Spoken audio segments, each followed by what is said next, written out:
श्लोक 19 पाठ 2 गीता का सार दूसरा पाठ। येन वेति हंतार यश्चेन मन्यते हतम उभतो न विजानीतो नायम हंति न हन्यते। जो इस आत्मा को मारने वाला समझता है तथा जो इसको मरा मानता है, वे दोनों ही नहीं जानते, क्योंकि यह आत्मा वास्तव में न तो किसी को मारता है और न किसी द्वारा मारा जाता है। 19 व्याख्या। इस श्लोक में भगवान श्री कृष्ण आत्मा की अमरता और शाश्वतता को स्पष्ट करते हैं। वे कहते हैं कि जो व्यक्ति आत्मा को हंता मारने वाला मानता है या हतम मरा हुआ मानता है, दोनों ही लोग सच्चाई को नहीं समझते।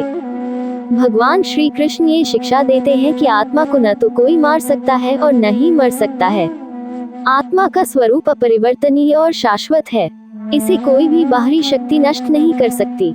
जो व्यक्ति आत्मा को मारने या मरने के रूप में देखता है, वह आत्मा की वास्तविकता को नहीं समझता। आत्मा का न तो जन्म होता है और न ही मृत्यु। ये निरंतर, अटूट और अजर अमर है। इस प्रकार श्री कृष्ण इस श्लोक में हमें आत्मा की अमरता के प्रति जागरूक करते हैं और बताते हैं कि मृत्यु केवल शरीर की है, आत्मा की नहीं। जो लोग आत्मा के बारे में ऐसा सोचते हैं कि वह हंता मारने वाला या हतम मरा हुआ है, वे सही मायने में आत्मा की सच्चाई को नहीं समझते। श्लोक 20 पाठ 2 गीता का सार दूसरा पाठ। न जायते म्रियते व कदाचित् न नायं भूत्वा भाविता व न भूयः अजो नित्यः शाश्वतो पुराणो न हन्यते हन्यमाने शरीरे।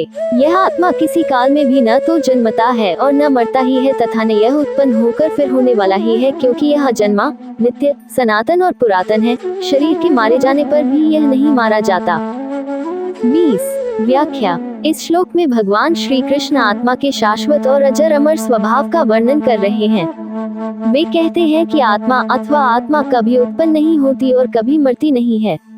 इसका मतलब है कि आत्मा का जन्म और मृत्यु इन दोनों के अनुभवों से परे होती है। आत्मा सदा रहती है, इसे न तो जन्म होता है और न ही मृत्यु। यह शाश्वत और अजर होती है, अर्थात इसे कभी भी नष्ट नहीं किया जा सकता। जब शरीर मरता है, तब भी आत्मा अटल रहती है और नष्ट नहीं होती। इस प्रकार आत्मा का स्वरूप शाश्वत, नित्य और अपरिवर्तनीय होता है। ये सृष्टि के अंतर्गत किसी भी प्रकार की परिवर्तनशीलता से परे है। इस श्लोक के माध्यम से भगवान श्री कृष्ण ये समझाने का प्रयास कर रहे हैं कि आत्मा की शाश्वतता को समझकर हमें जीवन की अस्थायी और अस्थिर भौतिक वास्तविकता से ऊपर उठना चाहिए।